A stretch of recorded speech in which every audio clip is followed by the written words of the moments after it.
Giới thiệu sản phẩm mới nha. Máy cắt Caser 16 gắn động cơ ly fan Camel 480. Đây động cơ cực kỳ bền nha. Đây hiện tại đang gắn lưỡi 400 cho khách Ninh Bình.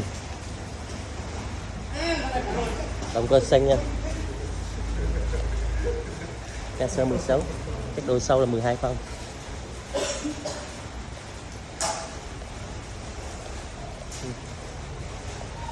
Cơ thương hiệu ly fan này.